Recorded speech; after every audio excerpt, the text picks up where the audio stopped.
Hello, well here we are at stage 3 and the final part of the grab, tell, tease technique, widely used by very successful authors as a method when writing chapters, as we've seen.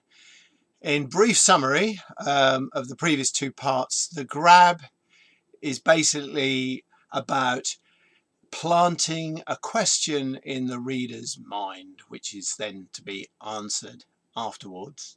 The tell, which follows the grab, is telling the reader something, but in particular addressing completely or partly the question that was raised in the grab. And then finally, to round off the chapter or the place where the grab, tell, tease is used, there is the tease. And that's what we're looking at just now. So let's get stuck straight in and look at some of the details of this. And as I said, this is part 3 of these 3, and this is the tease. And the first thing to say, and this is very important, and you can screw it all up if you don't pay attention to this, is you do need to finish the tell part very well. Now remember that the tell is dealing with the question that is posed in the grab. So really you want to finish off the tell by some kind of resolution or conclusion. And in the case of a non-fiction book, this can often be very effectively done by some kind of conclusion or summary of points to note or something of that nature.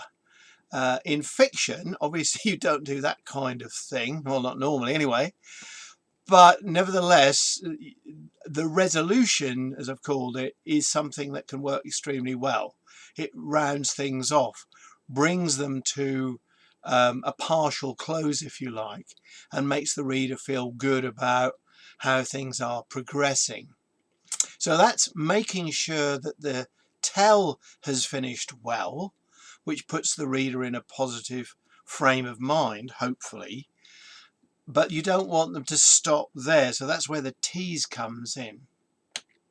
Now the tease, as you might guess, is a glimpse of what is to come. The tease isn't a grab. The purpose of the tease is not to plant another question in the reader's mind, although you might, but that's not the purpose of it. It's to give them a glimpse. That is a tiny element of something that's going to follow that hopefully looks attractive or intriguing to them and is an encouragement for them to read on. Now, this isn't just used in writing, it's used extensively in television in particular, and also in film, TV series and soaps.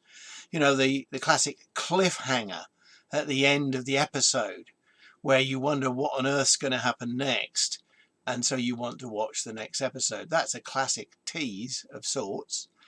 In a more documentary type program, a series, you know, a wildlife series or something like that, you might just get the classic, and in the next episode we will look at, and so on. They're two examples of teasers, very different examples. But there are other ways of doing a tease which is perhaps a little bit more interesting, if you like, and they pose a little picture of something that's to follow, and the more intriguing the better, really. But you have to make sure that the hint is there that it is to follow, and it doesn't necessarily need to follow right at the beginning of the next piece or even in the next chapter. But teasers really do keep the reader reading, and without them I think you're missing a trick, so to speak. And there's lots of ways of varying them so it doesn't get too formulaic. Although the other side of this is, in some situations people almost expect a tease. So if you're saying "and in the next chapter," in one chapter, you probably ought to do it in all of them. Well, that really concludes the tease, and let's round things off then. So that was the 3-part method, which I believe is intuitively or instinctively used by lots of extremely good writers and is not even considered at all by lots of fairly ordinary writers who just write very long continuous chapters. So do give it serious thought. It's not difficult to do once you start thinking about it, and it makes a massive difference, as you will see if you try it. So I hope you enjoyed that. If you want to follow more that's to follow, then do subscribe. If you click on the bell, you get notified. It would be wonderful if you like what you've seen. If you have any questions, please post them at the bottom. There will be more pieces on how to write a book, and in particular, this particular sequence of playlist about writing chapters. So do keep with me, and I hope you come back again soon. Bye for now.